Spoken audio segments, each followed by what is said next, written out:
in ki phe ta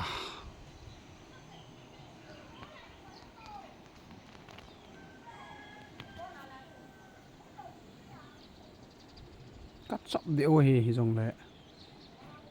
in na phe du chu innthah in tiom ji akan bol hin ke wang chu chop de ka hi chi hi hin chale in sung kai nu jong kati chaluvin ve sang lai la abel ho jong hi thil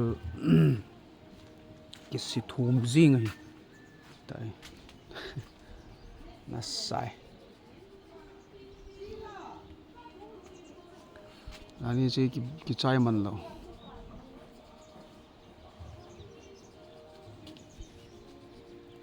chi in pi chu hi ki phet ke le ki mi room ko tha sala ki sanalai hin kum ni chi nalai ka phet ven janin ka lungsia la gari ka koina in sung ve sang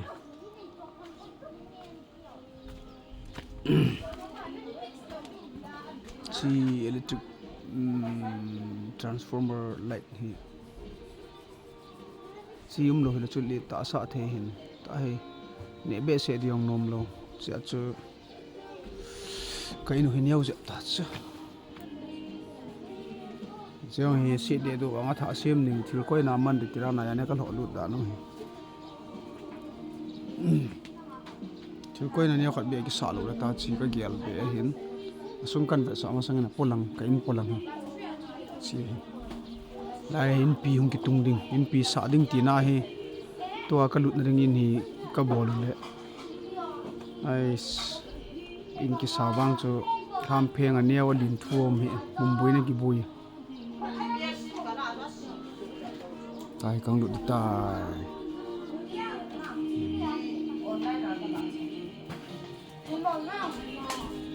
ai ka chop de ve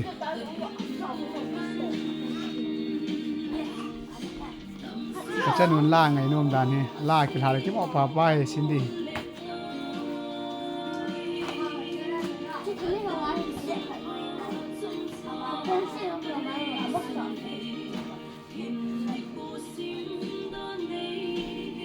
Rani school kai pano ei ha kenal chu la ki la le ki mo pa pa e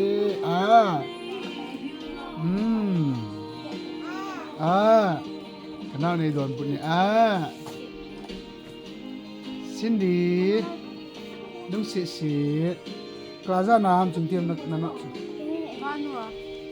class 3 ba nu ai ka te na lum na yong he do nai lo hila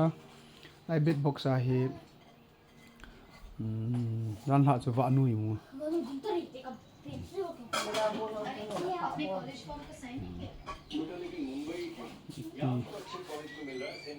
okay kitchen na neu cha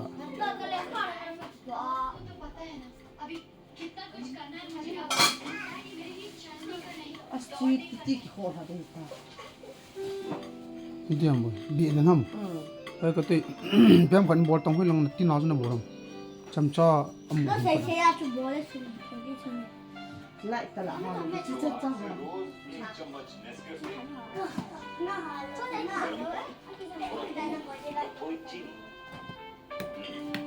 so ya ki dang la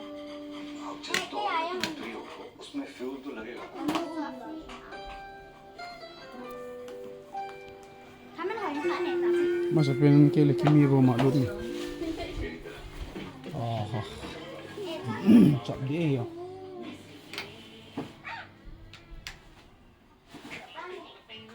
Lai ga bot.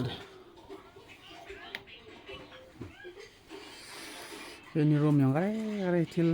om di ma di mi.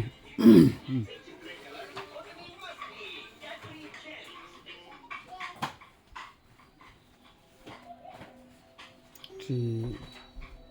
gốm cái thiệt lúc chỗ chỉ window para ho, giờ chỗ in khát sa vì ngay ta chỗ cái ball về, cái cái năng để in, cái thì nó quay nó đinh lẩu chậm để in, chưa đến bạn nào.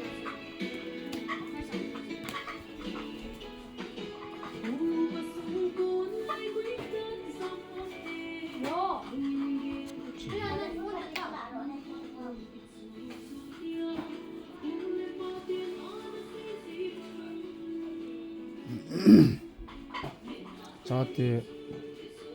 chlai mua to ne yong koi yong lu na kha yong i kain viang te na to na kha yong in viang te na ka thilu dol talo chula kaino chi hi azang pai ho in ti dal mu chi kan na ka pa lu na hi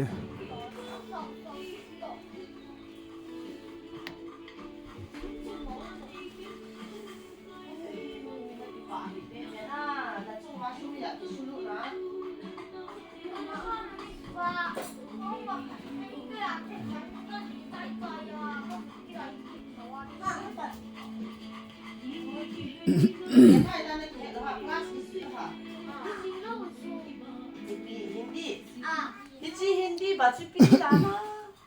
class 1 kisi suki hamo kalungdong sila. Huna tabo. nia boy na pung atam tai Ini khat tau. boy all ha oh now They divide the world. Some people love them. Most can't even stand the smell. Number 5, persimmon. Looks like a sweet tomato. Kapoy Tastes chi ta like a hina. dessert. Unless you eat it unripe. Then your entire mouth instantly dries out like paper. People call it nature's mouth glue. But when ka pa ho in chi na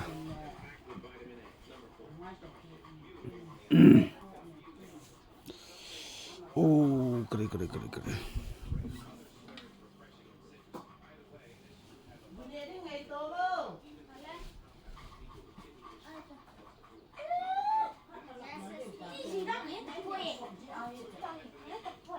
kibet yung laro lo na sot ta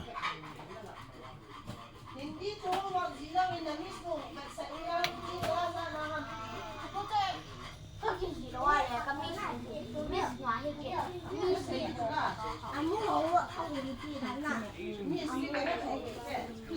chi Innsah don diu yong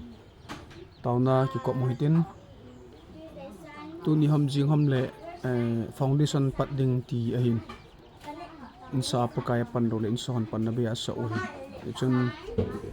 tao na ngai chat kain phun hi yan lang chule ki pa in ke hi ke ma in di momong ana sakhalo ka hin ta ba chi hi kin in ka sa ama sa pen ti dam ma hi ji in kalunga sin ka vet le de yong ka de in lain ki cheng kum khot ta jong le kho lo hi hen la ka ti jep jiu hin in pi chu sa te ngai hi ja in pi wang chu sa te ding hin chi hi ke ading Innsah in ka sa ma sa ipin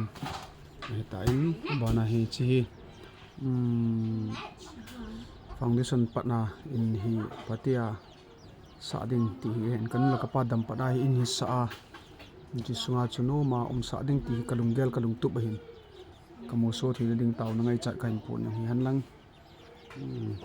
si in yong hi neu cha hi wangin sum pha sa pi lulin ka gel sanga tamzo ham pheng khat ki sadam ki ti gel sanga thing ho na hoi ji chen a thing a khom ho na hoi ji chen ham pheng me hi talovin ti hin hoi te ke chana ki satan chỉ chân tao nó ngay chạy gần phun niệm hình tin đâm xe lai khi một tụ cả lại xe nó bon trả bên